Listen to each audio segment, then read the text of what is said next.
උතුම් වූ දුරුතු පුරපසළොස්වක පොහෝ දිනේදී ඓතිහාසික තිස්ස මහරාම පුදබිම කේන්ද්‍ර කරගෙනමින් හිරු සීල පාරමිතාව අද උදෑසන කාලයේදී ආරම්භ වුණා. 2022 වසර ආරම්භයත් එක්කම පළමු පොහෝ දිනය දුරුතු පුරපසළොස්වක පොහෝ දිනය මේ ඓතිහාසික තිස්ස මහරාම පින්බිම මූලික කරගනිමින් මේ කටයුතු සිදු කරනකොට අපි දැන් සූදානම් වෙන්නේ ඊටමත් කාලීන වූ මාතෘකාවක් මූලික කරගෙන ධර්ම සාකච්ඡාව ආරම්භ කරන්න.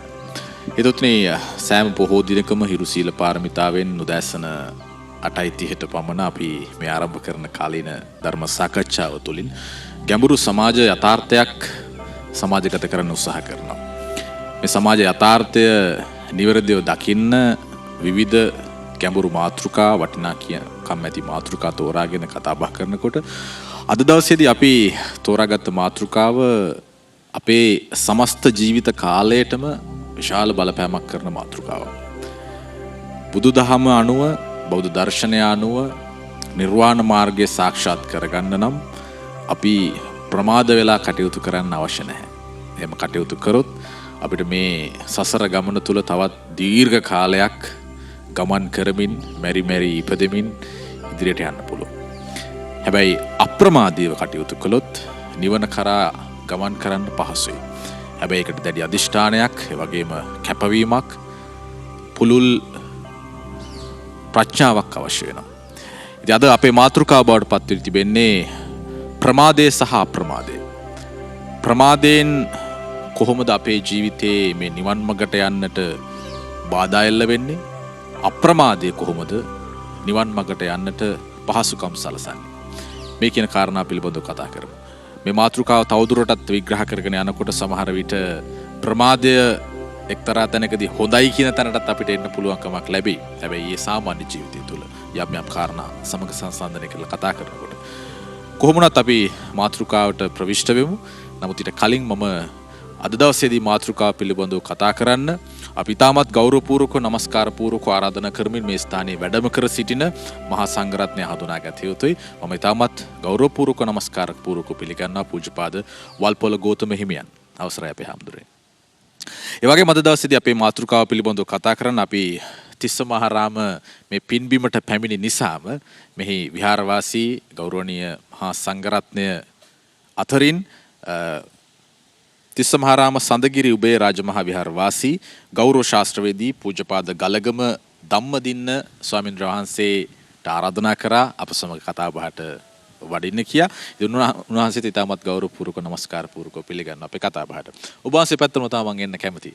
මොකද හේතුව අපි මාතෘකාවට ප්‍රවිෂ්ටයක් ගන්න කලින් මේ තිස්ස මහරාම පුදබිම මූලික කරගත්ත මේ දකුණු පළාතේ මේ බොහොම පූජනීය වන්දනීය පින්බිම පිළිබඳව ටිකක් විමසලා බලන්න කැමතියි. මොකද හේතුව අපි දිවයිනේ විවිධ පුදබිම් ආවරණය කරමින් ගමන් කරන විට එහි තිබෙන වටිනාකම් පිළිබඳවත් යම්කිසි අවබෝධයක් දල වශයෙන් හෝ ලබා ගත යුතු නිසා ප්‍රවිෂ්ටයක් විදිහට ඔබ වහන්සේට මම ආරාධනා කරනවා මේ තිස්ස මහරාම පින්බිමේ තිබෙන වටිනාකම් පිළිබඳව කෙටියෙන් සඳහන් කරන ලෙසට. තෙරුවන් සරණයි. තිස්ස මහරාම සඳගිරි උභය රාජ මහා විහාරාධිපති මාතර කන්දබඩ පත්තුව ඇතුළු හම්බන්තොට දෙදිසාවේ ප්‍රධාන සංඝනායක අවසරයි මාගේ ගුරු දේවෝත්තම ගරුණේ නායක හාමුදුරන් වහන්සේ ඇතුළු සද්දි විහාරික අන්තේවාසික ගරුතර මහා සංඝරත්නයන් අවසරයි. මේ ධර්ම සාකච්ඡාව සඳහා වැඩමවන්නට යෙදුන අපේ අවසරයි වල්පොළ ගෞතම හාමුදුරන් වහන්සේ, සදහැවත් පින්වතුනි, රුවන් මහත්මයා ඇතුළු සියලු දෙනාගෙන් මේ අපි ආරම්භ කරන්නට යෙදෙන්නේ පළමුවෙන් අපි සිහිපත් කරනවා 2022 වර්ෂයේ පළවෙනි පොහෝ දිනය දුරුතු පුරපසළොස්වක පොහෝ දිනය. මේ වර්ෂය ඔබට සියලු දෙනාටම ලංකාවාසී ඔබ සියලු දෙනාටම පළමුවෙන් අපි ප්‍රාර්ථනා කරනවා නිදුක් භාවය, නිරෝගී භාවය, සුවපත් භාවයම ලබන වර්ෂයක් වන්නට මේ වර්ෂය හේතු වේවා කියලා. රුවන් මහත්මයා ආමන්ත්‍රණය කළේ තිස්ස මහරාම පුදබිම පිළිබඳව ඓතිහාසික කතා ප්‍රවෘත්තිය. මම හිතනවා ලොකු ඉතිහාස කතාවක් තියෙනවා තිස්ස මහරාමේ හා බැඳිව. නමුත් බොහෝ දෙනෙක් නොදන්න කතා ගණනාවක් මේ ඉතිහාස කතාවත් එක්ක වැලිලා ගිහිල්ලා තියෙනවා. කොහොම නමුත් තිස්සමහාරාම පුදබිම 12 මස්ථාන අතර එක් පුදබිමක් හැටියට පළමුවෙන්ම සිහිපත් කරන්නට පුළුවන්. දක්ෂිණ ලංකාවේ බුදුරජාණන් වහන්සේ වැඩවසපු එකම පින්බිම වෙන්නේ තිස්සමහාරාම පුද භූමිය. ලෝතුරා තථාගතයන් වහන්සේගේ තුන්වන ලංකා ගමනය පිළිබඳව අපි දන්නවා. අපි නිරන්තරයෙන් මේ පිළිබඳව සාකච්ඡා කරනවා. ඒ තුන්වන ලංකා ගමනයත් එක්ක තමයි මේ තිස්සමහාරාම පුදබිම බුදුරජාණන් වහන්සේගේ පාද ස්පර්ශය ලැබුවේ 500ක් මහරහතන් වහන්සේලා සමග අප ලෝතුරා තථාගතයන් වහන්සේ මේ උතුම් පින්බිමේ මේ මහා සෑය පිහිටන පින්බිමේ සමාධි සුවයෙන් වැඩ සිටියා කියලා මහා වංශය දීපවංශ ආදී වංශ කතාවල සඳහන් වෙනවා. ඒ වගේම අපි මේ ජීවත් වෙන්නේ භද්‍ර කල්පයක. මහා භද්‍ර කල්පේ කකුසඳ කෝණාගම කාශ්‍යප ගෞතම කියන සිව්බුදුවරයන් වහන්සේලාම මේ පුණ්‍ය භූමියට වැඩියා කියන දැඩි විශ්වාසය අප සිත්ති පවතිනවා. මේ නිසාවෙන්ම මේ මහා සෑය ගොඩනගන්නට යෙදුනේ එදා රෝහණය පාලනය කරන්නට යෙදුණු. එහෙම නැත්නම් රුහුණු මාගම් රාජධානිය පාලනය කරන්නට යෙදුණු ඒ කාවන්තිස්ස මහ නිරිඳුන් විසින් තමයි මේ මහා සෑය ගොඩනගන්නට යෙදුනේ. ඉතින් පින්වත්නි මේ තිස්සමහාරාම මහා සෑය පිළිබඳව සාකච්ඡාවේදී ප්‍රථමයෙන් අපි සිහිපත් කරන්නට ඕන එදා අනුරාධපුර රාජධානිය පවතින විට දේවානම්පියතිස්ස මහරජතුමාගේ සොහොයුරාණන් වෙච්ච ඒ මහානාග යුවරජතුමා තමන්ගේ ජීවිත ආරක්ෂාව පිණිස මේ රෝහණයට එහෙම නැත්නම් රුහුණු රටට අතීතයේ මේ ප්‍රදේශයට පැමිණෙන්නට යෙදුණා. මේ සාකච්ඡා කරන්නේ අපි ක්‍රිස්තු පූර්ව දෙවන තුන්වන සියවස. එහෙම නැත්නම් පළවෙනි සියවස මේ කාලවකවානුව. මේ කාලවකවානුවේදී මහානාග යුවරජතුමා ඉන් අනතුරුව යටාලතිස්ස ගෝඨාභය අවසානයේදී කාවන්තිස්ස කියන මහනිරිඳුන් දක්වා මේ කාල සීමාව පැමිණෙනවා. ඒ කාවන්තිස්ස මහනිරිඳුන් තමයි මේ මහසෑය නිර්මාණය කරන්නේ.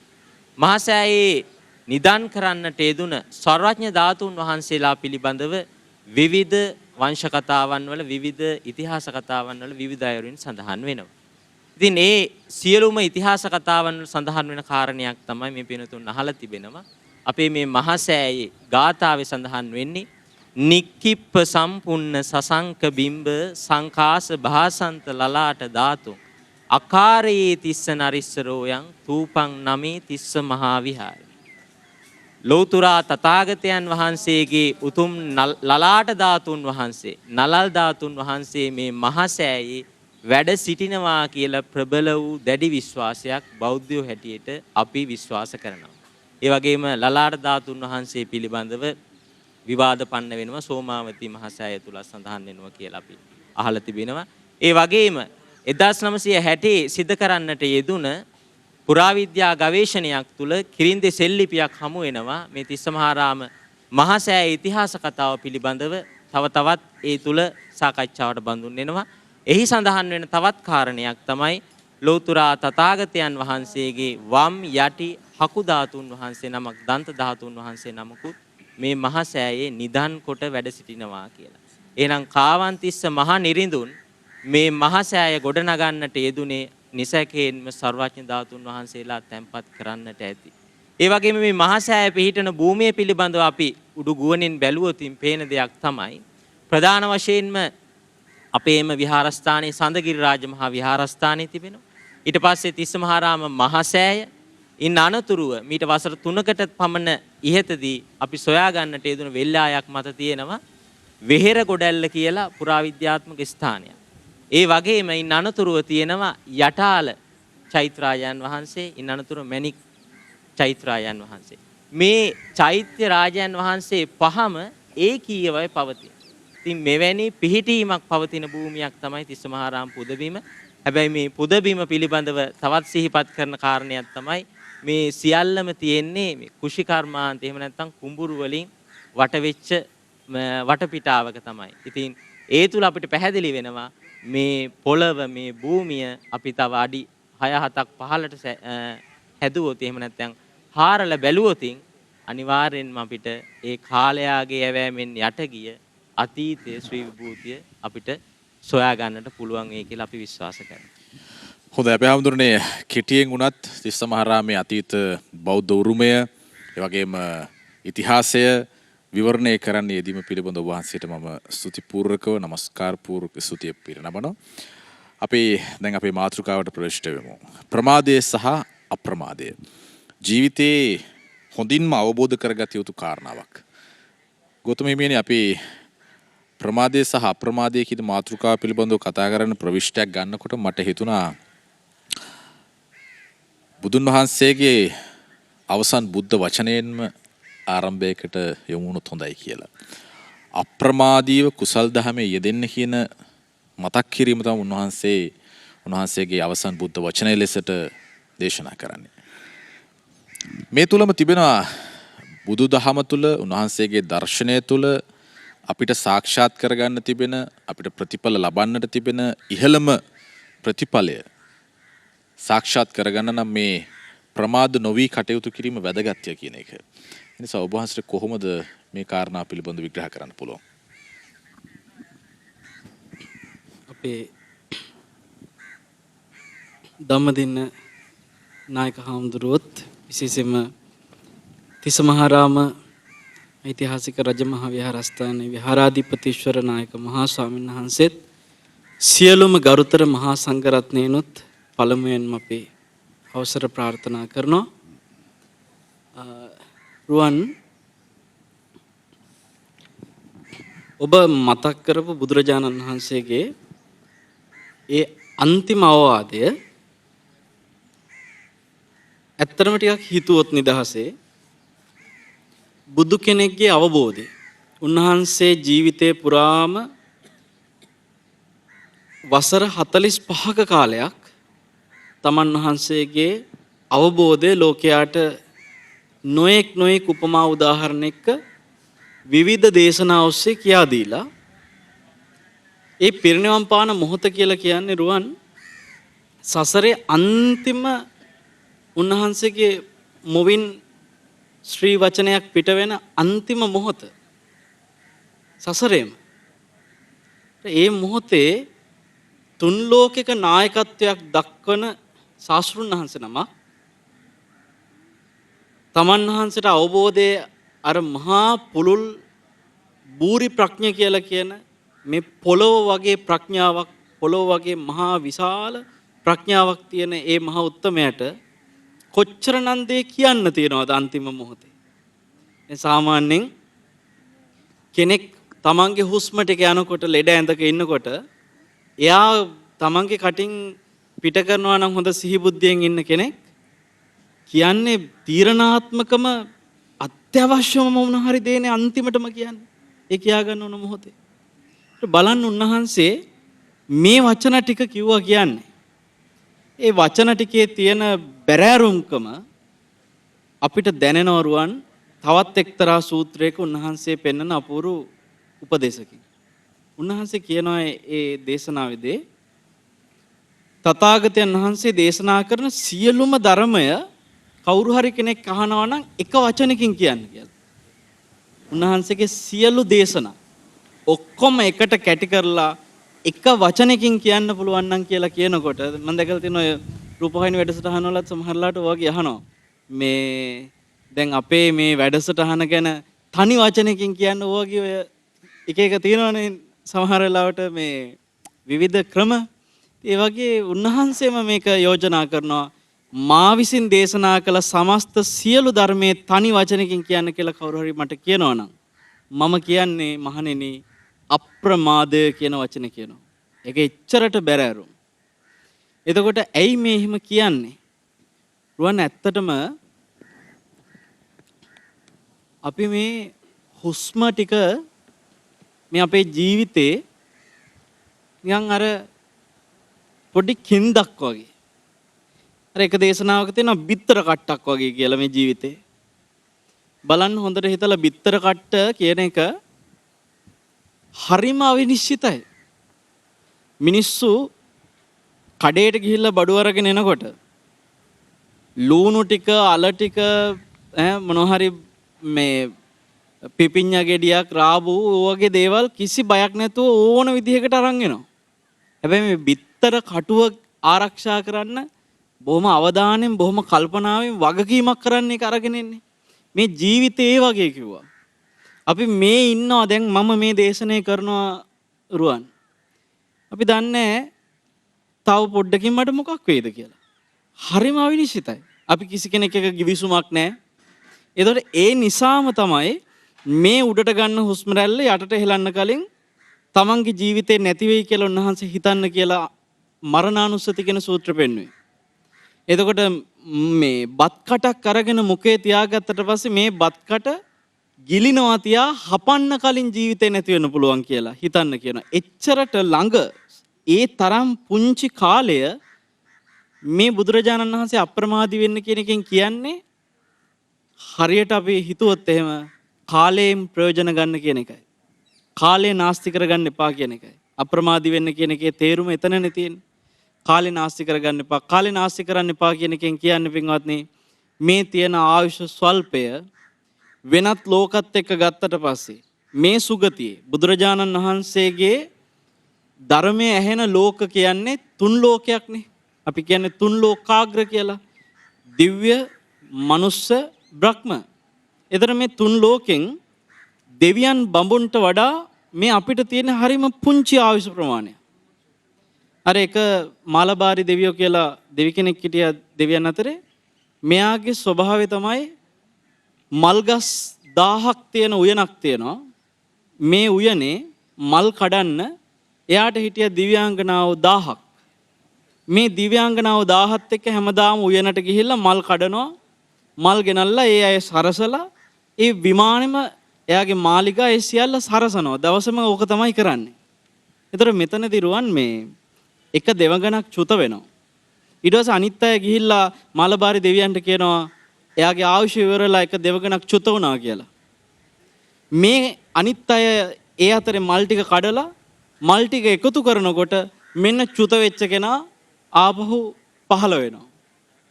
ඇහුවා මේ පොඩි වෙලාවකට කොහෙද ගියේ? කිව්වා ස්වාමීනි මෙහෙ පොඩි වෙලාවක් වුණාට මේ මල් ටික කඩලා එකතු කරපු පොඩි වෙලාව වුණාට මම මනුස්ස ලෝකෙ ඉපදිලා අවුරුදු 56ක් ජීවත් වෙලා ආවේ කිව්වා. එතකොට අවුරුදු 16 දී විවාහ වෙලා ළමයිනුත් 7 දෙනෙක්ද කී දෙනෙක්ද හදලා එයා ඒ ජීවිත කාලය ඇතුලේ මේ සවැත් නුවර ඉපදිලා තියෙන්නේ බුදුරජාණන් වහන්සේගේ කාලේ. ඒතර උන්වහන්සේ ළඟ සංඝයා ඇසුරු කරගෙන දන් දීලා තියෙනවා නිතරම. දන් දෙනකොට මෙයාගේ හැමතිස්සෙම ප්‍රාර්ථනාව තිබිලා තියෙන මෙයා මොකද පුංචි කාලේ ඉඳලා පෙර ජීවිතේ කියවන්න පුළුවන් එයාට පේන කෙනෙක්. මෙයා පොඩි කාලේ ඉඳලා පේනවා මල් වත්තේ මල් කඩනවා දිව්‍ය ජීවිතේ පේනවා. පුංචි කාලෙදිම ඒ සවැත් නුවර මේ පුංචි දුවට මෙයාට ටික ටික තේරුණා මං ගියාත්මේ මෙහෙම තැනක හිටියේ කියලා. මෙයාගේ හිත හැමතිස්සෙම දුවන්නේ එහෙට යන්න ඕනේ කියලා. රුවන් අන්තිමට මොකද උනේ? මෙයා දන් දෙන හැම තැනදීම කරලා තියෙන ප්‍රාර්ථනාව තමයි මට කොහොම හරි ගියාත්මේ මගේ ස්වාමි පුරුෂයා ළඟටම යන්න ලැබේවා කියලා. ඒ ප්‍රාර්ථනාවේ විදියට දානේ බලයෙන් පිනේ බලෙන් ඉෂ්ට වෙලා ගියා.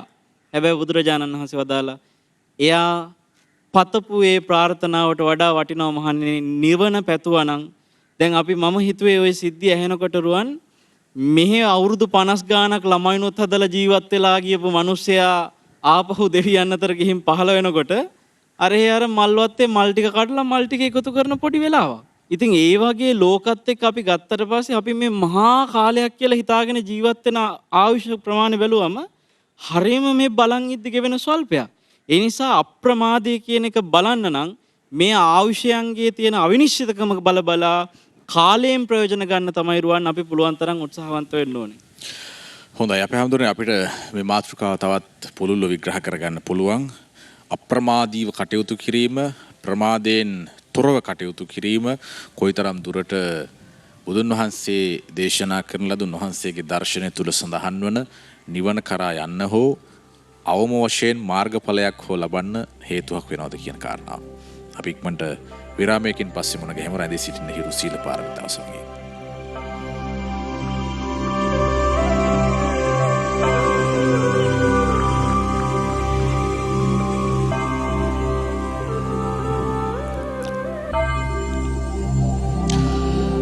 අවුරුදු පුර පසළොස්වක පොහෝ දිනේදී ඓතිහාසික තිස්ස මහාරාම පින්බිම මූලික කරගනිමින් හිරු සීල පාරමිතාව ක්‍රියාත්මක වන විට සදහවත් හේතුතුනේ අපි කතා කරමින් ඉන්නේ ප්‍රමාදය සහ අප්‍රමාදය කියනා වූ සුවිශේෂී මාතෘකාව පිළිබඳව.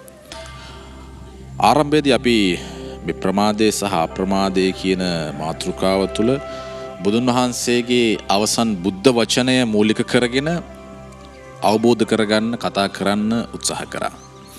දැන් අපිට මාතෘකාවට හොඳ ප්‍රවිෂ්ටයක් ලැබිච්ච නිසා මට හිතෙනවා ගලගම ධම්මදින්න ස්වාමීන් වහන්සේ පැත්තට යොමු වෙලා පොඩ්ඩක් විමසන්න. අපි හැමෝටම මම මුලින්ම මගේ ගැන කතා කරන්නම්කෝ. දැන් මම තවමත් ප්‍රමාදයි. මොකද ඒ නිසානේ මම තාම සසරේ ජීවත් වෙන්නේ. තාමත් මේ මනුෂ්‍යාත්මය ලැබලා ඉන්නේ. මට අනිත් අය ගැන කතා කරන්න අයිතියක් තියෙනවද නැද්ද, සාධාරණ අයිතියක් තියෙනවද නැද්ද කියන එක ඔබ තීරණය කරන්න. හැබැයි මේ ප්‍රශ්නෙට අදාළ නිසා මම ඒ ගැනත් කතා කරන්න. දැන් මෙතන ඉන්න බහුතරයක් දෙන අපි කියලා අපි කියමු ඒත් ප්‍රමාදයි. සමහරට ඔබ වහන්සේලා දෙනමත් ප්‍රමාද වෙන්න පුළුවන්. ඇයි අපිට මෙහෙම ප්‍රමාද වෙන්නේ? මොකද්ද හේතුව? අපි හිතන්නේ බුදුරජාණන් වහන්සේ අපිට දේශනා කරපු ධර්මයත් එක්ක අපි මේක ටිකක් ගලපලා ගත්තම බුදුහාඳුරෝ අපි හැමෝටම ආමන්ත්‍රණය කළේ සබ්බේ සත්තා මිනිස්සු වෙච්ච අපිටත් තිරිසන්ගත ආදී සියලුම සත්වයන් බුදුහාඳුරෝ ආමන්ත්‍රණය කළේ සබ්බේ සත්තා සියලු සත්වයෝ. එහෙනම් මේ සියලු සත්වයන්ගේ ජීවිතයන් තුල ඔබතුමා කිව්ව කතාව නිවැරදි. අපි හැමෝම ප්‍රමාදයෙන් ඉන්නේ. හැබැයි අපි යම් තාක් දුරට අප්‍රමාදී ගුණයකුත් තියෙන මෙතන. ඒකට උදාහරණයක් ගත්තම අපිට පේනවා. අපි දන්නවා සතර අපාය. නිරය, තිරිසන්, പ്രേත, අසුර. මෙන්න මේ සතර අපාය තුල ඉන්න අනන්ත අප්‍රමාණ තිරිසන්ගත සත්වයෝ අතර අපි අප්‍රමාදී. ඒ නිසාවෙන් තමයි අපිට මනුෂ්‍ය භවයක් ලැබුණේ. බුදුරජාණන් වහන්සේ මේ මනුෂ්‍ය භවයේ වටිනාකම, වැදගත්කම අවස්ථා ගණනාවකදී දේශනා කරන්නේ. ඔබ වඩාත් අහලා ඇති නකසිකෝපම සූත්‍රය. නියාගට බුදුරජාණන් වහන්සේ පස් පිඬක් අරගෙන කියන මේ නියාගේ මහණෙනි මේ නියාගේ තියෙන පස්ද වැඩි මේ මහ පොළොවේ තියෙන පස්ද වැඩි. සරලම පිළිතුරක් දෙන්නේ බුදුරජාණන් වහන්සේ නියාගේ තියෙන පස් බොහොම අල්පයි ස්වල්පයි. නමුත් තථාගතයන් වහන්සේ මේ මහ පොළොවේ අනන්ත අප්‍රමාණ පස් ප්‍රමාණයක් තියෙන මේ භූමිය තුල. එහෙනම් බුදුරජාණන් වහන්සේගේ දේශනාව උනේ මේ අනන්ත සත්වයෝ අතර මනුෂ්‍යත් භාවය ලබන්නේ මෙන්න මේ නියාග යම් තාක් පස්ති වෙනවද ඒ තාක් තමයි සත්වයෝ මනුෂ්‍ය භවයන් වලට පැමිණෙන්නේ. එහෙනම් ඒ අතින් අපි අප්‍රමාදී. නමුත් බුදුරජාණන් වහන්සේ අපිට දේශනා කළේ මේ ලෞකික ප්‍රමාදය අප්‍රමාදය නෙමෙයි. අපි ලෝකෝත්තර වශයෙන් අප්‍රමාදී විය යුතුමයි. ලෝකෝත්තර වශයෙන් අප්‍රමාදී නොවන තාක්කල් අපේ සසර ජීවිතයක අපි ගමන් කරනවා. අපි දන්නවා අපි හැමෝම මැරෙනවා ඉපදෙනවා මැරෙනවා ඉපදෙනවා. නමුත් පෙර කරපු බරපතල කුසලයක ශක්තිය නිසා මේ මනුෂ්‍යත් භාවය ලැබුවා. මේ මනුෂ්‍යත් භාවයේ අගය වටිනාකම තේරුම් ගන්න ඕන. විශේෂයෙන්ම අපි අප්‍රමාදීව කටයුතු කරන්නට ඕන. අපේ ගෞතම හාමුදුරන් වහන්සේ දේශනා කරපු දේශනාවෙම තව තැනකට ගියොතින් බුදුරජාණන් වහන්සේගේ අන්තිම දේශනාව උනේම වයදම්මා සංඛාරා අප්‍රමාදේන සම්පාදේ. මේ ලෝකයේ තියෙන සියලු සංස්කාර ධර්මයෝ නැසෙන සුළුයි විනාශ වෙන සුළුයි. සියලු දෙනාටම බුදුහාමුදුරුවෝ කිව්වේ අප්‍රමාදීව කටයුතු කරන්න. අපි අප්‍රමාදී නොවුනොතින් එහෙම නැත්නම් අපි ප්‍රමාද වුණොතින් අපි තව තවත් මැරෙමින් ඉපදෙමින් ගමන් කරනවා. මේක අවිනිශ්චිත ස්වභාවයක්. අපි දන්නේ නැහැ අපේ ඊළඟ භවය අපේ අවසාන සිතත් එක්ක පෙර කරපු කුසල කර්මයන්ොත් මේ ජීවිතය තුල එකතු කරගන්න. කුසල කර්මයන් තුල අපේ ඊළඟ භවය සතර අපායට වැටේද කියලා අපිට කියන්න පුළුවන් හැකියාවක් නැහැ. නමුත් වැටෙන්න තියෙන සම්භාවිතාවය අනන්තයි අප්‍රමාණයි. තවත් වරක බුදුරජාණන් වහන්සේ දේශනා කරනවා මේ සතර අපාය පිළිබඳව අපි සොයනවනම් මේ සතර අපායට අබෑටයක් ඉහලින් දැම්මොතින් එය පොළොවට පතිත වෙන්නේ නැහැ. ඒකට හේතුව සත්තු වැඩිකමද නැහැ. ඒ අබෑටේ ආහාරයට ගන්න පුළුවන් සත්තු අනන්ත අප්‍රමාණ. ඒ කියන්නේ අනන්ත අප්‍රමාණ ප්‍රමාණ සත්වයන් මේ සතර අපායේ තුල ජීවත් වෙනවා. ඒ ඇයි? ඒ සසරේ තිබිච්ච ප්‍රමාදය නිසාමයි.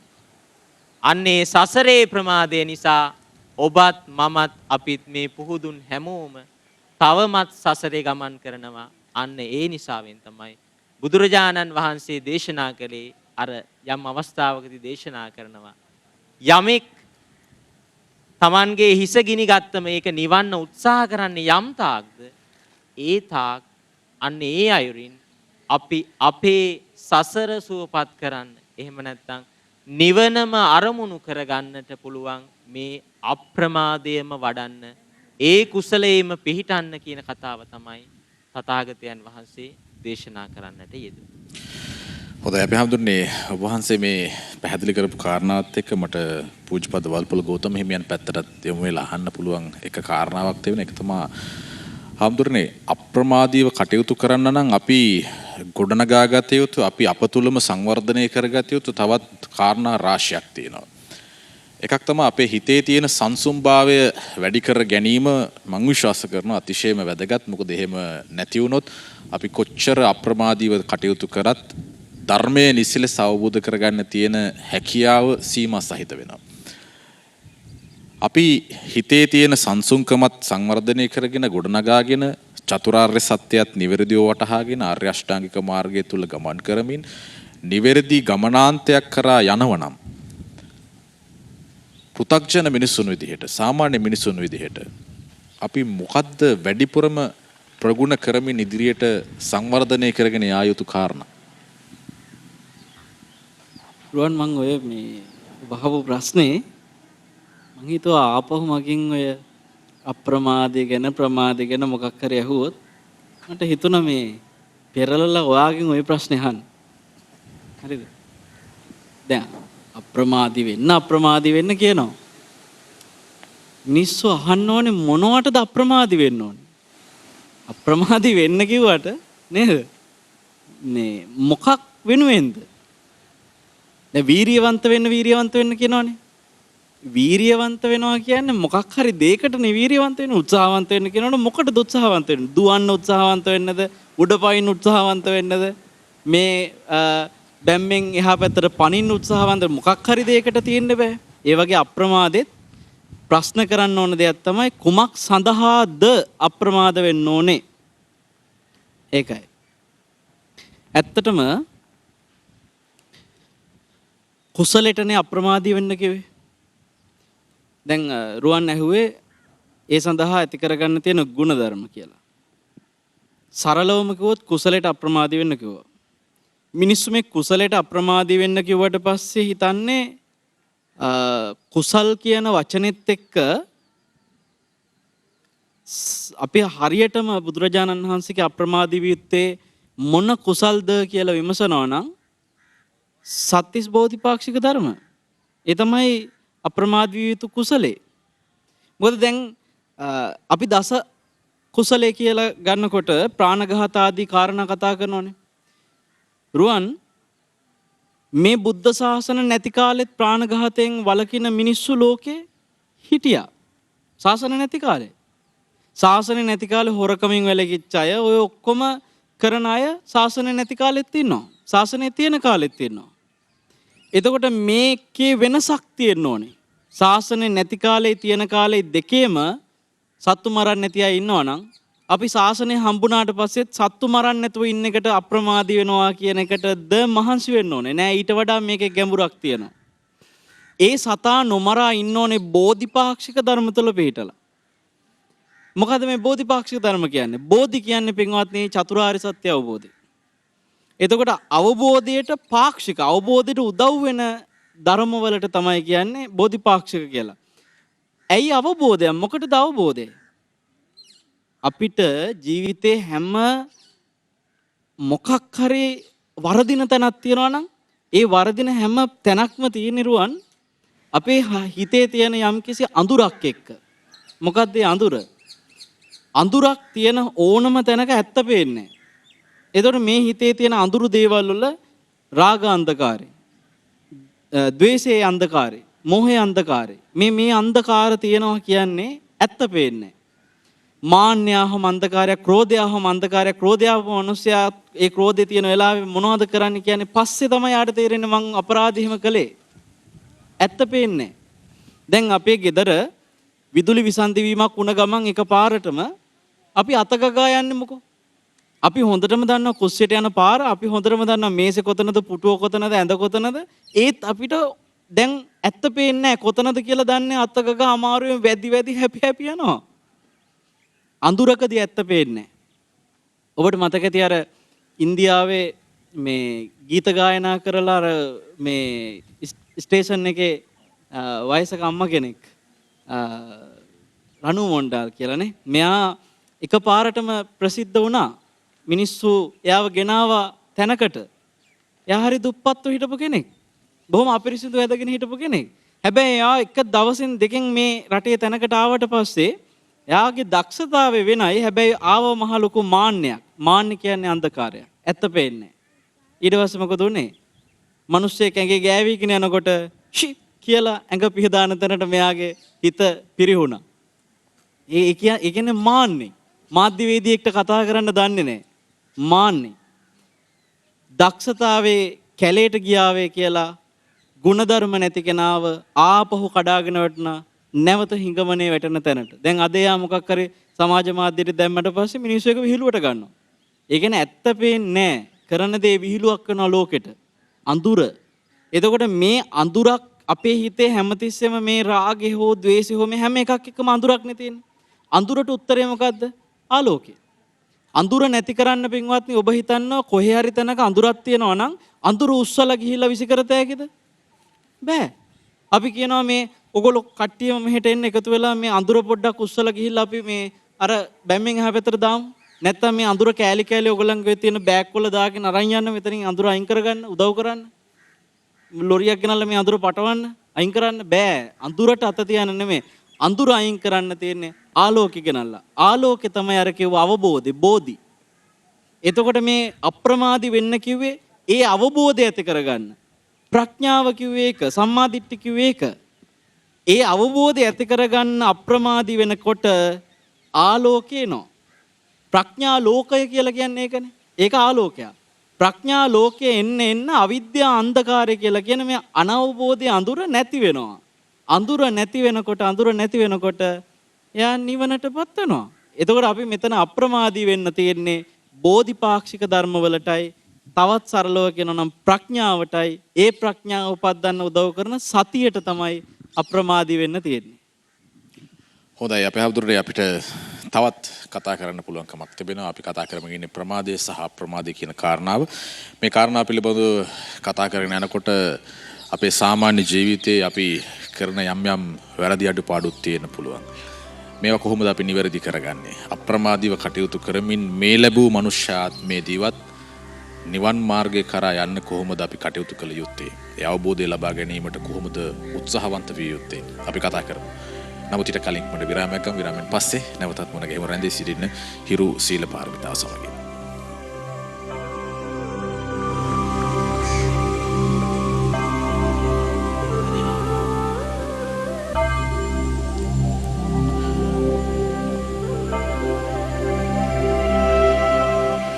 හොඳයි අපි විරාමයෙන් පස්සේ නැවතත් හිරු සීල පාරමිතාවේ අපේ ධර්ම සාකච්ඡාව සමගයි සම්බන්ධ වන්නේ. සදා තිතුතුනේ අපි කතා කරමින් ඉන්නේ ප්‍රමාදය සහ අප්‍රමාදය කියන මාතෘකාව. මේ මාතෘකාව පිළිබඳව අපි විරාමයට ප්‍රථම අවස්ථා කිහිපයකදී ගැඹුරු කාරණා කිහිපයක් කතා කරන්න උත්සාහ කළා. ඒ කතා කරපු කාරණා වලින් ඔබ හොඳ අවබෝධයක් ලබන්න ඇති, ඵලදායි දැනුමක් ලබන්න ඇති කියන විශ්වාසය අපිට තියෙනවා. දැන් මේ කතා කරපු හැම එකක් එක්කම ඊළඟට මට විමසන්න තියෙන කාරණාව තමයි දැන් අපි අප්‍රමාදීව කටයුතු කළ යුතුයි කියන කාරණාව තමයි නිරන්තරයෙන්ම සඳහන් කරේ. ඒ කියන්නේ නිවන කරා යනවා නම් අපි අප්‍රමාදීව කටයුතු කළ යුතුයි. ප්‍රමාද වෙලා හිටියොත් අපිට තවත් සසර ගමන දික් කරගන්න මිසක් කෙටි කරගන්න ලැබෙන්නේ නැහැ. දැන් මේ යන ගමන් මගේදී තමදිනාමතුනේ මම ඔබ වහන්සේගෙන් විමසන්නේ දැන් මේ යන ගමන් මගේදී අපිට පෙර පින් මහිමය මේ ආත්මය කරන පින හෝ වේවා පෙර ආත්මය කරපු පින හෝ වේවා සමස්තයක් විතර පින් මහිමය පිනේ බලය ධර්මානුබෝධය ලබන්නත් තිබිය යුතුයි කියලා අදහසක් තියෙනවා නම් ඒකටම මම ගලපලා ගත්තොත් එහෙම දැන් උදාහරණයක් විදිහට මෙතන ඉන්න අපේ සදහැවත් බෞද්ධ උපාසක උපාසිකාවන් සමහර දෙනෙක් මට මෙතනින් බලාගෙන ඉන්නකොට තේරෙනවා දැන් මම උන්වහන්සේලා දෙදම දේශනා කරන ධර්ම කාරණා පිළිබඳව ටිකක් උනන්දුවෙන් අහගෙන ඉන්න උත්සාහ කරනකොට මට ටිකක් එහෙම මෙහෙම මගේ හිත හිට මෙහෙට යනකොට පේනවා සමහර අය ටිකක් නිදි කිරනවා සමහර අය ටිකක් වෙන වෙන කල්පනා ලෝකවල ජීවත් වෙනවා වගේ මට දැනෙනවා මම දන්නේ මම වැරදිද කියන්න වැරදි නම් මට සමා වෙන්න. එතකොට මම විමසන්නේ අපි හාමුදුරනේ ධර්මය පිළිබඳව ශ්‍රවණය කරන්නත් ඇත්තටම උනන්දුවක් තිබිය යුතුයි. ඒ උනන්දුව ලැබෙන්න නම් මම අර කියපු පින බලවත් විය යුතුද? එහෙම නැත්නම් ඒ පිනේ බලපෑමක් නැද්ද? මොකක්ද අවශ්‍ය වෙන්නේ ධර්මය නිවැරදිව ශ්‍රවණය කරන්න ධර්මය නිවැරදිව අවබෝධ කරගන්න අප්‍රමාදීව කටයුතු කරන්න මෙන්න මේ කාරණාව කොහොමද බලපාන්නේ? ඔබ නිවැරදි රුවන් මහත්මයා බුදුජානන් වහන්සේ අපිට දේශනා කළේ නානත්ත් කායා නානත්ත් සංඥා විවිධ ශරීර තියෙන්නේ නේද? විවිධ අවබෝධ විවිධ දැනුම් සම්භාරයන් තියෙන්නේ. මිනිස්සු විවිධයි. මිනිස්සු අවබෝධ කරගන්න දේවල් විවිධයි. සමහර විට එකම පවුලේ එකම නියුන්නු ශරීරයෙන් එකම සමානයි. නමුත් අදහස් වලින් සමහරට 100% වෙනස් වෙන්න පුළුවන්. ඒ නිසා මේ ප්‍රමාදය තුල අපි බොහෝ දෙනෙක් අපි ගොඩක් දේවල් මගහැර ගන්නවා. ප්‍රධාන වශයෙන් කියන කාරණාව තමයි අපි හැමෝම කියන කතාව ප්‍රමාදය පසුතැවිල්ලට හේතුව. දැන් ඕකට සින්දුත් තියෙනවා මේක කතා කරන. මතකයේ හැටියට වික්ටර් රත්නායක වගේ ශූරීන් කියනවා. දෙව්රම් වෙහෙරි බුදුහාඳුර වැඩ හිටියා. බණ අහන්න නැති ඒ කාලේ. නමුත් නිවන් දකින්නට පින්මදි වෙන්නේ. මම හිතන්නේ ඔබතුමාගේ ප්‍රශ්නේ වුණෙත් ඒකම. නිවන් දකින්නට පින්මදි වෙන්නේ නැති ඒකයි තවමත් සංසාරේ. ඉතින් මෙන්න මේ පින්මදිකම නිසා තමයි අපි සසරේ ගමන් කරන්නේ. හැබැයි මෙතන තව කාරණයක් තියෙනවා පින කුසලය. කුසලය කෙලින්ම අපිට බලපාන්නේ නිවනට. කෞශල්‍ය, ශක්තිය, හැකියාව, උපයෝගීතාව. නමුත් පින කියන්නේ සසර සුවපත් භාවයේ පිණිස පවතින කාරණය. අපි පින තියෙනකන් සඳහන් කරන්නේ පින තියෙනකන් අපි බබලනවා. මිනිස්සුන්ට පින අවශ්‍යයි, දෙවියන්ට පින අවශ්‍යයි, මේ හැමෝටම පින අවශ්‍යයි. යමෙක් හොඳට සැපවත් ජීවිතයක් ගත කරලා අවසානයේ නොසිතූ අයුරින් ඔහුගේ ලෞකික ජීවිතයේ සැපවත් ජීවිතය අහිමි වෙලා යනවා නම් අපි කියන්නේ මොකද්ද? අන්න දැන් පින ඉවර වෙලා. පින නැති වෙලා ගිහිල්ලා. එහෙනම් අපි මතක තබා ගන්නට ඕන මේ පින ෂය වෙලා යන. ධර්මය අහන්නත් පින තියෙන්නට ඕන. කුසලයේ තියෙන්නට ඕන. ඒ වගේම අහන්න පින තිබුණට කුසලයේ තිබුණට වැඩක් නැහැ. ඒක තේරුම් අරගෙන අවබෝධ කරගෙන මනසත් එක්ක එකතු කරගෙන මේක සසරට කරන ආයෝජනයක් විදියට එකතු කරගන්න බැරි නම් මේක කුසලයක් විදියට දකින්න බැරි නම් කොච්චර බණ ඇහුවත් වැඩක් වෙන්නේ. ඒකනේ කියන්නේ නේද අපි. නිතර කියනවා මේ තරම් බණ කියන රට බණ අහන රටක් ලෝකේ නැති තරම්. හැබැයි අමානුෂික ලෙස මිනිස්සු ඝාතනය වෙන තැන දක්වා මිනිස්සුන්ගේ සිතුවිලි එතෙන්ට එන. ඇයි ඒ මිනිස්සු ප්‍රමාදයි. මිනිස්සු ප්‍රමාද නිසාවෙන්ම තමයි ඔවුන් ඒ තැනටපත් වෙන්නේ. එහෙනම් ධර්මයේ අහන්න ඔබ කොච්චර හැකියාව කෞශල්‍ය තිබුණත් එය ධාරණය කරගන්න. අපි බණ අහනකොට කියන දේ මොකද්ද? සුනාත ධාරේත චරාතත. බණ අහන්න ශ්‍රවණය කරන්න ඒ අනුව කටයුතු කරන්න. මේ බණ අහන්න කොච්චර පින තිබුණත් අප්‍රමාදී බව තිබුණත් ඔබ එහි ඵල ප්‍රයෝජන ගන්නේ නැත්තම් ඒ පිළිබඳව මනසින් හිතන්නේ නැත්තම් අපි එතන ප්‍රමාදයක්මයි සිද්ධ කරගන්නේ. මෙන්න මේ නිසාවෙන් තමයි බුදුරජාණන් වහන්සේ කියන්නේ අපි නිරන්තරයෙන්ම මේ අපේ ජීවිතය පිළිබඳව සිහිපත් කරගන්නට ඕන. අපි ගෞතම හාමුදුරුවෝ දේශනා කළේ ෂණයකදී මේ ජීවිතේ නැති වෙනවා. ඒ නිසා පින කියන දේ බොහොම ඉක්මනින් ෂේ වෙලා යන්නට පුළුවන්. ඒ නිසා බණ අහන කොටත් එහෙම නැත්නම් ධර්ම ශ්‍රවණය කරන කොටත් අපි මේ ජීවිතය ගැන නිතර සිතන්නට ඕන. ඒ නිසාවෙන් තමයි අපි කියන්නේ අප්‍රමාදී විය යුතුමයි. බුදුරජාණන් වහන්සේගේ ධර්මයේ තුල අප්‍රමාදී වෙන්න ඕන. එහෙම නොවුනොත් අපි විසින්ම අපේ සසර තව දික් කරගන්නවා.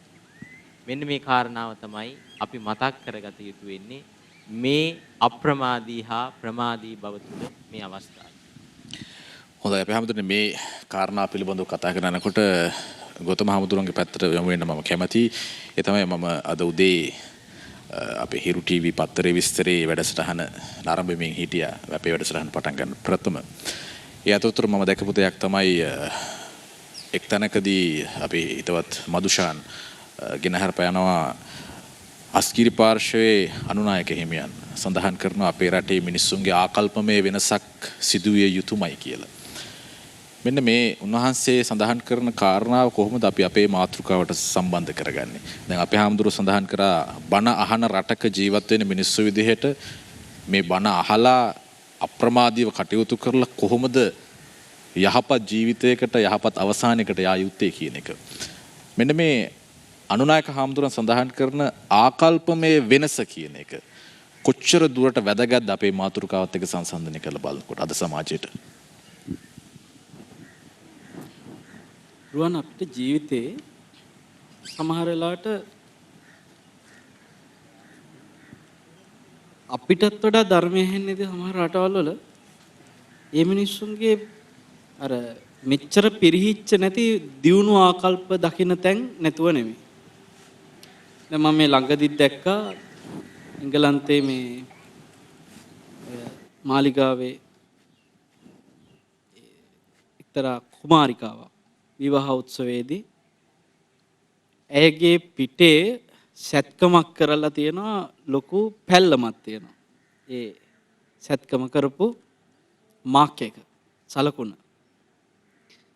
දැන් ඒ වගේ එකක් සාමාන්‍ය වහගෙනනේ මංගල උත්සවයේදී අපේ රටේ නම් මිනිස්සු කොහොමද මොනද බොරුවනේ කරන්නේ කොහොමද වහනවනේ හැම කැත දෙයක්ම. මෙයා ඒක හොඳට පේන්නම පිට විවෘත වෙන විදියට ඇඳුම හදාගෙන තියෙනවා. දැන් මාධ්‍යවේදීන් මෙයාගෙන් ප්‍රශ්න කරලා තියෙනවා ඇයි වහගත්තේ නැත්තේ? ඇයි අරගෙනම මේ පිට පේන්න එතන ඒ සලකුණ හරියටම පේන්න විවෘතව තියාගත්තේ ඇයි? මේ අහලා තියෙනවා මම මේ උපාධිය අරගෙන තියෙනවා මගේ ඒ තියෙන දේවල් නෙමෙයි ඔයගොල්ලෝ විමසන්නේ මේ සලකුණ ගැන මම හිතාමතා තමයි ඒක කරේ කියනවා.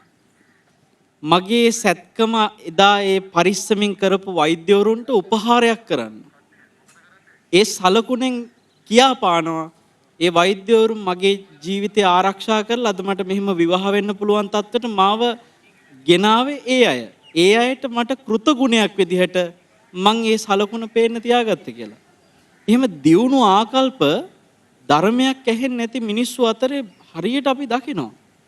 අන්නේ වෙලාවට තමයි අපේ හාමුදුරුවෝ කිව්වා වගේ මේ මෙච්චර බණහන රටේ අයි මේ පිරිහෙන්නේ කියලා හිතෙන්නේ. හැබැයි මට මම මෙහෙම ඇහුවොත් එහෙම ඔබ වහන්සේ කියන කාරණාවට වගේත් එක ගොඩක් අය උරුණ වෙයිද දන්නේ නැහැ. අපි මේ බොරුවක්ද කරන්නේ බණ අහනවා කියලා. මෙහෙමයි. මම ඔය මේ බණ අහන රටක මෙච්චර පිරිහෙන්නේ ඇයි කියන එක ගැන මගේ තියෙන වෙනම කියවීමක් මම ඔක හිතන වෙන පැත්තක් තියෙනවා. ඒ තමයි අපේ රට සහ මේ දකුණු ආසියාතික රටවල් බොහෝමයක් තියෙන ඉන්දියාව, ඔය පාකිස්තානේ, බංග්ලාදේශ බලන්නකො මේ ගොඩාක් රටවල් තියෙනවා හරි කලබලකාරී විසිරිච්ච පරිසරයක් හරි තදට තියෙන රටවල්. පාරේ වාහන යන්න දන්නේ නැහැ. හැසිරෙන්නේ හරියම මිනිස්සු විසිරීමකින් කලබලයකින්. මට මෙහෙමද හිතෙනවා අපේ රටේ ඉස්සර මම සමහර ලාවට ඔය කොහේ හරි පාරකින් යනකොට අපි දන්න ඔය ගම්වල මිනිස්සු කියනවා අපේ හාන්දරනේ ඉස්සර මේ පාරෙන් යන්න බෑ රැට බෙලි කපනවා. මේ වගේ එහෙම පාරවල් තියෙනවා. අද මිනිස්සු බය නැතුව යනවා. එතකොට දැන් ඇයි අපිට මෙච්චර මේ අපරාධ කියලා ඇහෙන්නේ? මට හිතෙනවා පැයෙන් පැය ප්‍රවෘත්ති මේ අපිට රට පුරාම වෙන දේවල් ප්‍රවෘත්ති විදියට ඇහෙන අවස්ථා වැඩි වෙලා තියෙනවා. දැන් අපි නිකන් හිතුවොත් 1970 ගණන් වල 60 ගණන් වල 50 ගණන් වල වගේ කාල ගත්තොත් මෙච්චර මාධ්‍ය නාලිකා තිබුණෙත් නැහැ. මේ විදිහට පැයෙන් පැය පැය භාගයේ ප්‍රවෘත්ති එහෙම ඇහුනෙත් නැහැ. මුහුණු පොත් වලින් මේ වගේ හැම තැනකින්ම ටක් ගාලා ඉක්මනට මේ කවුරු හරි කෙනෙක් කොහේ හරි අපි හිතමු වාරිය පොළ හරි කොහේ හරි ළමෙක් කනට ගැහුවත් ඒකත් මහා ප්‍රවෘත්තියක් වෙනවනේ අපිට අපේ රටේ. දැන් ඒ කාලේ කනට ගහන නෙමෙයි මිනිහක් මැරුවත් මේ ඔක්කොම අර යන ඒ තියෙන එක ගුවන් විදුලි නාලිකාවක් හරි මොකක් හරි ඕකක මේ පැය භාගෙද පැයද දෙන ප්‍රවෘත්ති වලට මේ රටේ ඔක්කොම ඒවා කියන්නත් වෙලාවක් නැහැ. එහෙම වුණාම මිනිස්සුන්ට වෙන රට පුරා අපරාධ ගැන ආරංචි වෙන එක අඩුයි. අල්ලපු ගමේ වෙච්ච දෙයක් හරි ওই වටේ ගමක දෙයක වෙන දේ තමයි කටින් කට පැතිරෙන්නේ. රට පුරා ටික එකතු වෙන්නේ නැහැ ඒකට. මේ මාධ්‍ය වැඩිවීම ඇතුලේ සහ ඒ ප්‍රවෘත්ති වැඩියෙන් ඇහෙන එක ඇතුලේ ෂණිකව වෙන දෙයක් ඉක්මනින් දැනගන්න තියෙන sannivedana ක්‍රම දියුණු වීම ඇතුලේ මිනිස්සුන්ගේ හැම තැනකම අස්සක් මුල්ලක් නැර වෙන හැම දෙයක්ම ඉක්මනටම මිනිස්සු අතරට එකතු වෙනවා. සහ ජනගහන වැඩි. පැහැදිලිව එදා ඔය අපි දන්න අපේ ආච්චිලාගේ සියලයි කාලේ ජනගහනේ අද ජනගහනේ අතර ගත්තම සාපේක්ෂව ජනගහනේ වැඩි වෙන්න අපරාධ වැඩිවීමත් අපරාධ සාපේක්ෂව ප්‍රමාණය වැඩි වෙනවනේ ප්‍රතිශතයක් විදියට. එතකොට ඒවා ඉක්මනට ආරංචි වෙන ක්‍රම sannivedana වැඩිවීමත් කියන එක ඇතුලේ මට හිතෙනවා එදාට වඩා මිනිස්සු මම හිතන්නේ දැන් හොඳයි. අතීතයට වැඩිය. අපි දන්න ඉතිහාසයට වැඩිය මිනිස්සු දැන් හොඳයි. ඒ මේ බණ ඇහෙන නිසා තමයි මෙච්චර හරි මිනිස්සු ආරක්ෂා වෙලා තියෙන්නේ. මේ ටිකවත් ඇහුන් නැත්තම් මීටත් වඩා පිරිහෙනවා කියන එක තමයි මගේ ওই ප්‍රශ්නෙට තියෙන කියවීම තියෙන්නේ. ඒ නිසා මං හිතනවා අපි තව දියුණු වෙන්න ඕනේ. හැබැයි අර ඍණාත්මකව හැමතිස්සෙම පිරිහිලා කියලා අපි දිහා අර ධනාත්මක ආකල්ප නැති එකම නෙමෙයිද අපි ආකල්ප වෙනස් කරගන්නවා කියන තැන ඉන්න ඕනේ. අපි හොඳයි. අපි දියුණුයි. අපි පිරිහිලා නැහැ එහෙම කියන මානසිකත්වය අපේ තියෙන්න ඕනේ. හැබැයි දැන් ඇති කියලා බෑ. තව අපිට දියුණු වෙන්න ඕන ගුණධර්ම තියෙනවා. තව අපිට දියුණු වෙන්න ඕන ආකල්ප තියෙනවා. අපි එතෙන්ට අප්‍රමාදීව යන්න ඕනේ කියන ඉලක්කය තියාගෙන ආපස්ස දිහා බලලා එදාට වඩා දැන් අපි දියුණුවක ඉන්නවා කියන සුබවාදී ආකල්පේ මිනිස්සු තුළ මට හිතෙනවා ගොඩ නැගෙන්න ඕනේ කියලා. හොඳයි අපි හැමදෙරේ අපි කතා කරමින් ඉන්නේ ප්‍රමාදයේ සහ අප්‍රමාදයේ. අවසාන වශයෙන් අහපු ප්‍රශ්නේ යම්කිසි විදියකට වර්තමාන සමාජයට අදාළයි සමස්ත සමාජයට බලපාන කාරණාවක් පිළිබඳව කතා කරේ. නමුත් පුද්ගල ජීවිතවල ස්වාධීනව තමන්ගේ අවබෝධය පුළුල් කර ගැනීම සහ අප්‍රමාදීව කටයුතු කිරීමයි අත්‍යවශ්‍ය කාරණාව කියන ඒ අදහස මම මේ විදිහට කිව්වොත් මම හිතනවා ඔබ එකඟ වෙයි. අපි ඉක්මනට විරාමයක් ගමු. විරාමයෙන් පස්සේ නැවතත් මුණ ගැහෙමු රැඳී සිටින්න හිරු සීල පාරමිතාව සමග.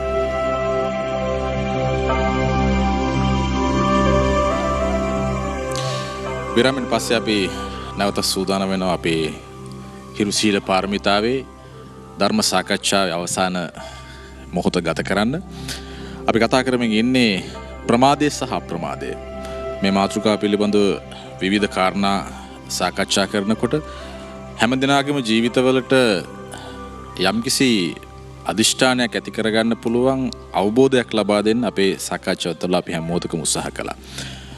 බොහොම සරල විදිහට තේරෙන විදිහට මේ කාරණා පිළිබඳව විග්‍රහ කරගෙන යනකොට මම සූදානම් වෙනවා ගලගම ධම්මදින්න ස්වාමීන් වහන්සේ සමග නැවත වතාවක් සාකච්ඡා කරන්න. අපේ ආම්දුනේ දැන් අපි නිවන් දකින්න කවුරුත් යටිහිතින් කැමැත්තක් තියෙනවා. මේ සසර දුකින් මිදලා නිර්වාණය කරා ගිහිල්ලා බුදුන් වහන්සේ දේශනා කරන ඉහළම මාර්ගඵලය ලැබලා මේ සසර දුක නැති කරලා දාන්න උනන්දුවක් තියෙනවා. සමහර අයට ඒක තියෙනවද නැද්ද කියන ප්‍රශ්නාර්ථයක් තියෙනවා. හැබැයි බහුතරයක් දෙනා එහෙම නිවන් දකින්න කැමැත්තකින් ඉන්නවා නම් Tamanගේ හිත මෙහෙයව ගන්න වගකීම තියෙන්නේ ඒ පුද්ගලයාට. ඒක වෙන කෙනෙකුට පවර්ලා මට නිවන් ලබන්න ඔබ කටයුතු කරන්න එතකොට මටත් නිවන් ලබන්න පුළුවන් ඔබත් නිවන් ලබන්න කියලා කාටවත් පවරන්න බැහැනේ. මේකට ලොකු කැපකිරීමක් කරන්න ඕනේ. මේ කැපකිරීම කරනවා නම් අද දුරුතුපුර පස්වස්සක පොහෝ දිනය අදින් ආරම්භ කරනවා නම් මේ ගමන කොහොමද පටන් ගන්න පුළුවන්? අපිට සම්පූර්ණයෙන්ම ඉදිරිය අපැහැදිලි තත්වයක් තියෙනවා නම් ටිකක් හරි පැහැදිලි කරගන්න පටන් ගන්න හොඳ තැනක් තියෙනවා නම් කොතනද අපේ හැමදෙරේ හොඳම තැන අප්‍රමාදීව මේ ගමන යනවා නම්? හොඳයි රුවන් මහත්මයා කිව්ව කතාව පටන් ගන්න හොඳම තැන තමයි මෙතන. ධර්මයත් එක්ක එහෙම නැත්නම් ධර්මයේ යම් තැනකද තියෙන්නේ එතන ඔබට පටන් ගන්න පුළුවන්. ඒක තමයි සරලම පිළිතුර වෙන්නේ මේකට. නමුත් අපි නිතර සිහිපත් කරන්න ඕන කාරණයක් තමයි මම නිතර මෙනෙහි කරන කාරණයක් තමයි අර ඉංග්‍රීසි වලින් කියන්නේ මොටෝ එකක් කියලා. එහෙම සංකල්පනාවක් මගේ හිතේ තියෙනවා මමත් ඇවිල්ලා මේ මනුෂ්‍ය වර්ගය අතරම එක් මනුෂ්‍ය. අපි හැමෝම මේ ගත කරන්නේ අපිට ලැබිච්ච ජීවිත. ඉතින් මෙන්න මේ ගත කරන ජීවිතය තුල අපි ප්‍රමාද වුණොතින් මේ ගමන තව දිග්ගැස්සෙනවා. එහෙනම් අපි දැනගන්න ඕන කාරණේ තමයි මේ ජීවිතේදී අපි නිතර කල්පනාවට ගන්න ඕන අපි වීරය කරන්න ඕන කියලා. මොනවටද වීරය කරන්නේ? අපි ගෞතම හාමුදුරුවෝ කිව්වා වගේ අපි වීරය කරන්නට ඕන මේ ගමන නවත්වන්න. මේ සංසාර ගමන නවත්වන්න. අන්නේ වීරය ඒ ගමන නවත්තන්න වීරය නොකොලොතින් අපි අද මෙහෙම ලස්සනට hina වෙලා කතා බහ කරලා ජීවත් වෙලා ඉඳී. හැබැයි තව අවුරුදු කිහිපයකින් පස්සේ අපි කොතනක මොන විදියකට මේ தത്വයට මොන தത്വයකින් අපේ ජීවිතය ලැබෙයිද කියලා අපි දන්නේ නැහැ. එහෙනම් අපි කල්පනා කරන්න ඕන කාරණේ තමයි ඔබතුමා ඇහුවේ මගෙන් මේ ගමන එහෙම නැත්නම් මේ ප්‍රමාදේ නවත්තන්න කොතනින් පටන් ගන්න ඕන? බුදුරජාණන් වහන්සේ දේශනා කළා තියෙනවා අපි දන්නවා අර ධම්මපදේ තුල අප්‍රමාද වර්ගයක්ම තියෙනවා නේද? අප්‍රමාද වර්ග කියලා වර්ගයක්ම තියෙනවා ගාථා 12. ඒ ගාථා 12 පළවෙනි ගාථාව අපි හැමෝම දන්න කතාව අප්‍රමාදෝ අමත පදං පමාදෝ මච්චුනෝ පදං අපමත්තා නමී යන්ති යේ පමත්තා යතා. ඒකේ සරලවම කතාව තමයි තියෙන්නේ. නිවනට අධිගම එහෙම නැත්නම් වචනයක් තමයි මේ අප්‍රමාදය. පමාදෝ මච්චුනෝ පදං. ප්‍රමාදේ හරියට මියදුණු ස්වභාවයක් වගේ. එහෙනම් යමෙක් අප්‍රමාදී වෙනව නම් ඒ මියදුණු ස්වභාවයෙන් තොරව පුජ්‍යලයක් බවට පරිවර්තනය. එහෙනම් බුදුරජාණන් වහන්සේ අපිට දේශනා කරපු දේශනාව තමයි අපිට ලැබුණු මොහොත තමයි හොඳම මොහොත. අර යමෙක් මං අහලා තියෙන පමණක් වෙලාවට නැකත තියෙන්නේ මොන වෙලාවද? මේ මොහොත තමයි හොඳම නැකත. ඔබේ මනසේ හොඳම සිතුවිලි තියෙන්නේ මොන මොහොතේද? අන්නේ මොහොත තමයි හොඳම මොහොත. අපි දන්නේ නැහැ ඒකට හේතුව අපි දන්නේ නැහැ අපේ ඊළඟ ෂණය ඊළඟ මොහොත මොන විදියට ගත වේද කියලා. මොකද මේ පුහුදුන් ස්වභාවය එක්ක අපේ මේ මිනිස්සුන්ගේ මනස සිතුවිලි නිතර පාපයට අකුසලයට තමයි නැඹුරුවේ. ඒක තමයි ලෝක ස්වභාවය. ඉතින් අපි කල්පනා කරන්න ඕන කාරණය තමයි අපි කොතනින්ද පටන් ගන්නට ඕන. විශේෂයෙන් දැන් දරුවෙක් විදියට ගත්තොත් අධ්‍යාපන ලබන දරුවෙක් ගත්තොත් අප්‍රමාදී වෙන්නටම ඕන. ඒකට හොඳ උදාහරණයක් කියන්න පුළුවන්. දැන් දරුවෝ අධ්‍යාපනය ලබනකොට දරුවන්ට තියෙනවා විවිධ අවස්ථාවන්හිදී මුහුණ දෙන්න පුළුවන් ජාතික විභාග. ඒ අවස්ථාවන්හිදී දරුවෝ හරියට අවංක වෙලා අප්‍රමාදී වෙලා ඒට මුහුණ දුන්න නම් ප්‍රතිඵලය යහපත් විය යුතුයි.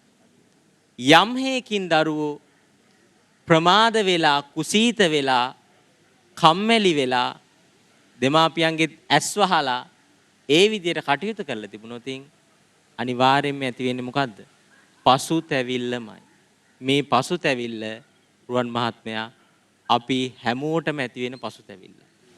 යමෙකුට වයසට ගියාම ඇති වෙන පසුතැවිල්ල තමයි මට හයි හත්තිය තියෙන කාලේ මට ධනය බලය තිබිච්ච කාලේ මම මොනවද කළේ? එහෙනම් අපි අප්‍රමාදී විය යුතුමයි. ප්‍රමාදයෙන් තොර වෙන්නට ඕන.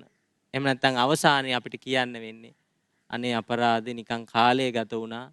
මිල මුදල් පමණයි වියදම් උනේ. ශරීර ශක්තියත් අවසන් වුණා. අවසානයේ නිකන් අර කොස්වා ලිහිනියා අචරිත්වා බ්‍රහ්මචර්යා අලද්දා යොබ්බනේ දනං චින්න කොංචාව ජායන්ති කීන මච්චේව පල්ලලේ කියලා සඳහන් වෙන්නේ. තරුණ කාලේ හයිහත්තිය තියෙන කාලේ හරි හැටි ඒ ශක්තියේ ඵල ප්‍රයෝජන ගත්තේ නැති වුණාම විලේ ජලයේ සිඳුණු මහලු වෙච්ච කොස්වා ලිහිනියට වෙච්ච වැඩේ තමයි අපිට වෙන්නේ. එහෙනම් ධර්මයේ ඇහෙන දැනෙන මේ කාලවකවානුව මේ මොහොතේ ඔබට ඇහෙන්නේ මේ මොහොතේද ධර්මය ඊළඟ මොහොතේද ධර්මය ඇහෙන්නේ ඒ මොහොතේ ඊළඟ මොහොතේ ඔබේ සිත ධර්මයේ උදෙසා ඔබට වැය කරන්නට පුළුවන් නම් වීරිය දක්වන්නට පුළුවන් නම් උත්සාහවන්තව කටයුතු කරන්නට පුළුවන් නම් අන්න ඒක තමයි හොඳම වෙලාව. අවසාන වශයෙන් කියන්න තියෙන්නේ අපිට මේ ප්‍රමාදය අප්‍රමාදය පිළිබඳව අපේ ගෞතම බුදුහාමුදුරුවෝ විතරක් නෙමෙයි සියලු බුදුවරයන් වහන්සේලා මේ ලෝකයට වැඩම කරලා දේශනා කළපු ධර්මය සබ්බ පාපස්ස අකරණං කුසලස්ස උපසම්පදා සචිත්ත පරියෝදපනං ඒතම් බුද්ධාන ශාසන. සරලම අදහස තමයි සියලු පව් නොකරන්න. ඒ කියන්නේ අපි අප්‍රමාදී විය යුතුමයි සියලු පාපයන්ගෙන් ඈත් වෙන්න. කුසලස්ස උපසම්පදා. ඒ කියන්නේ අපි යහපතේ කුසලයේ පිනේම නියතු වෙන්නට ඕන. අවසානයේ කියනවා මේ සිත පිරිසුදු කරගන්න, මේ සිත দমনය කරගන්න. එහෙම නොවුනොත් අපි අප්‍රමාදී ප්‍රමාද වෙලා අප්‍රමාදී පුජ්‍යලය වුණොත් අපිට සසර දිනන්නට පුළුවන් ශක්තියක් ලැබෙනවා. හොඳයි අපි හැමතුනේ අපි මෙච්චර වෙලා කතා කරපු එක බොහොම කෙටියෙන් වුණත් හැමෝටම තේරෙන විදිහට පැහැදිලි වෙන විදිහට සංක්ෂිප්තයක් විදිහට පුළුල් පිළිතුරක් ලබා දුන්නා කියන විශ්වාසය මට තියෙනවා ඔබ වහන්සේගේ පිළිතුරත් එක්ක. ගෞතම හාමුදුරනේ ඔබ වහන්සේට පුංචි ප්‍රශ්නයක් තියෙනවා. ඒ තමයි දැන් අර මම ඉස්සල්ලා කියපු කාරණාවත් එක්ක ඒ පිළිතුරට තව දෙයක් එකතු කරන්න ඕනේ කියලා මට කිව්වා. ඒ තමයි ඒතෝතනේ මම ඇහුවා ඔබට මතක ඇති එක්තරා අතුරු ප්‍රශ්නයක් විදිහට අපි මේ මෙච්චර බණ අහනවා පිංකම් කරනවා අපි බෞද්ධයෝය කියලා අපි මේ කරන්නේ බොරුවක්ද කියලා මම එක තැනක ඇහුවා. ඒත් එක්ක මම කිව්වා සමහර විට කෙනෙක් මට මේකට එරෙහි වෙන්නත් පුළුවන් කියලා. නමුත් මධ්‍යස්ථ ඉඳන් වටපිට බලලා කතා කරද්දී ඕනම කෙනෙකුට තේරිය යුතු පැහැදිලි විය යුතු දෙයක් තමයි අපි මේ බණ අහන තරම්ම යහපත් ජීවිත ගත කරනවාද කියන එක. ඔබ වහන්සේට ඉතිරි පිළිතුරට මොකද්ද දෙන්න තියෙන්නේ? මේ ඔබ මීට පෙර අපේ දඹදින හම්දුරුවන්ගෙන් ඇහුවා පෙර පින බලපානවාද කියලා. ඔය ප්‍රශ්න දෙකම එකට කතා කරන්න තියෙන දෙයක්. සමහර වෙලාවට පින තියෙන කෙනාව හොයන්න ලොකු සාධකයක් තියෙනවා. ඔය බණහන අය අතරේ. බණහන හැමෝටම බණ ඇහුවා කියලා පෙර පින කියන එක නෑ. පුබ්බේත කත පුඤ්ඤතා පෙරකල පින කියන එක තියෙන්න ඕන දෙයක්. එතකොට දැන් ඔය බාහ්‍ය දාරුචීරිය මිනිස්සුන්ව රැවට්ටුව ඔය ඔබ කියන විදිහටම බොරුවෙන් තමයි ජීවත් වුනේම. Taman රහත් කියලා ලෝකෙට බොරුවට පෙන්නගෙන ජීවත් වුණා. එතකොට තමන්ගේ කල්යාණ මිත්‍ර පෙර සසරේ බ්‍රහ්මෙක් ඇවිල්ලා කිව්වා ඔබ බොරුවක් කරන්නේ. ඔබ රහත්තියා රහත් වෙන හැටිවත් අඩුතරමේ දන්න කෙනෙක් නෙමෙයි ඔයා. වා මේ ලෝකයා රවට්ටනවා කියලා කිව්වා.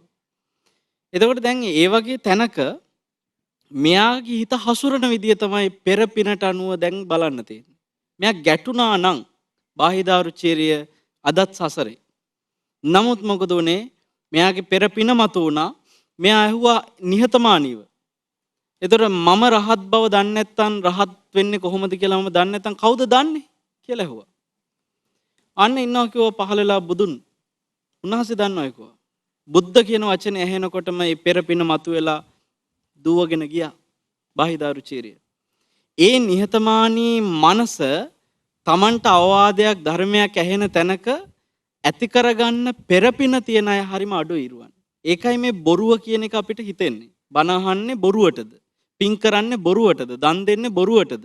කියලා හිතෙන්නේ මෙන්න මේ පෙර පිනත් එක්ක මනස සකස් වෙච්ච විදිය හරිම කලාතුරකින් තමයි කෙනෙකුගේ ප්‍රබලව දකින්න හම්බෙන්නේ.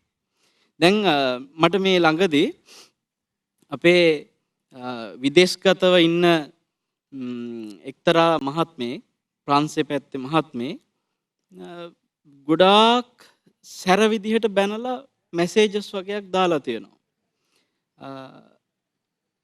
තනිකර අපි බොරුව කරන්නේ මෙහෙමයි මාන්නෙන් උඩකුකමෙන් අලි ඔලුවෙන් ඉන්නේ මේ දැන් හේතුව හොයලා බලනකොට අපේ කාර්යාලයට තමයි පණිවිඩ ටික ඇවිල්ලා තියෙන්නේ. ඒගොල්ලෝ අහලා තියෙනවා මොකද්ද එහෙම කියන්නේ හේතුව කියනකොට කියලා තියෙනවා. හාන්දරෝ ප්‍රංශේ බණ කියනකොට අපේ යාළුවෙක්ගේ ගෙදරට වැඩම කරපු වෙලාවකදී තනිකර හින්ට් ගහලා ගියේ කිව්වලු. මම දන්නේවත් නෑ රුවන්නේ එහෙම එකක්. දැන් ඔය කියන්නේ මම 2016 ඔය ගියේ. එතකොට අවුරුදු 5ක් විතර වෙනවා. අපි මිනිසුන්ට අර්ථයෙන් ධර්මයෙන් අනුශාසනාවක් කරනවා මිස මිනිසුන්ට හින්ට් ගහනවා කියලා එකක් කොහෙවත් හිතාමතාවත් නොහිතාවත් කරලා නැහැ. මට පස්සේ හිතුණා හරි. මොකද්ද වෙන්නේ නැති කියලා මම කල්පනා කරනකොට මට තේරුණා. දැන් අපි නිකන් හිතමු උදාහරණයකට මෙහෙම. ඔන්න ගෙදර ඉන්න මහත්තයාගේ මොනවා හරි වැරදි කාමසේවන ප්‍රශ්න මොනවා හරි දේවල් ටිකක් තියෙනවා. නෝනටත් අහුවෙලා දෙන්න අතරේ ප්‍රශ්න ටිකක් තියෙනවා. ඔය අතරේ ඔන්න දැන් ධර්ම දේශනාවකුත් සංවිධානය වුණා ගෙදර. නෝනා කියමුකෝ වැඩෙන්නේ. දැන් එදා දේශනාවේදී අපි මේ කතා කරන කුසල අකුසල මේවා කතා කරද්දි සමහර විට අර ගන්න උදාහරණ උපමා ඇතුලේ එයාගේ වරද මෙතන ගැළපිලා ගියා. දැන් ඉතින් අපි ප්‍රාණඝාත කරන හොරකම් ගැන වැරදිකාමසන් මේවා ගැන කතා කරනකොට එන්න හිතනවා නෝනා හාමුදුරන්ට කියන්නේ නැති මට වදින්න දෙන්න කියලා ඒක තමයි මේ ගහන්න හින්ට් කියලා අර දැන් ධර්මයේ කොහෙන් අපි අකුසලයක් කතා කරාද මිනිසු තුල අකුසල තියෙනවනේ. ඒතර මේ මිනිස්සයා හිතනවා මේ මට හින්ට් ගැහුවා කියලා. ගැටුණා. අවුරුදු 5ක කාලයක් ගිහිල්ලා තාමත් ගැටිය. මම දන්නේවත් නෑ. අපි ගිහිල්ලා ධර්මයේ කියා දීලා ඇවිල්ලා. එතකොට තමයි මට තේරෙන්නේ මේ මිනිස්සු ධර්මයේ අහලා අඩුපාඩු තමන්ගේ වරද තමන්ට දකින්න තරම් මනස නිහතමානී වෙන්නේ නැහැ කියන මොකද්ද නැත්නම් පෙරපින නැහැ. පින තියෙන කෙනා හැමතිස්සෙම බලන්නේ මගේ දෝෂයක් මෙතන තියෙනවා මේ දේශනාවේ ඇහෙන්නේ ඒ දෝෂෙ මම ඒක හදා ගන්න ඕනේ. පෙරපින හොයන්න ඔන්න එක තැනක්. එතකොට ඒක නැති කෙනා බොරුව කරනවා කියලා පේනවා. පින්කම් කරනකොට සමහරවිට අරයා කරපු හින්දා ඒ වගේ හෝ ඊට වැඩි දෙයක් මං කරන්න ඕනේ. එයා වියදම් කරාට වඩා මං වියදම් කරන්න ඕනේ. එයා හදපු කංචුකයට වඩා දිග කංචුකයක් මං හදන්න ඕනේ.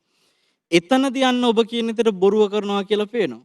අපි සමාජය ඇතුලේ ඇත්තටම පෙර පින තියෙන මිනිස්සයා ඇයි මම මේක කරන්නේ කියන ඒ අර ගැඹුරින් තමන් කළ යුත්තේ අවබෝධාත්මකවයි කියන හිතම තහවුරු කරගෙන මේ පිනට පෙළඹෙනවා. ඉතින් අපි සමාජයේ ගොඩාක් කලාවට මේ වගේ වැඩසටහන් ඔස්සේ මට හිතනවා රුවන් මිනිස්සු හිතන්නේ නැති අර පින මතු කරගන්න සමහරවිට පින මතු වෙච්ච නැති කෙනාටත් මතු වෙනවා මේ වගේ කාරණා අහනකොට මම හිතනවා ඔබ හොඳ ප්‍රශ්න හොයා හිතනවා හොඳ ප්‍රශ්න අහනවා ස්වාමීන් වහන්සේලාගෙන් ඒකත් සමාජයට ගොඩාක් වැදගත් කියලා හිතනවා රුවන්.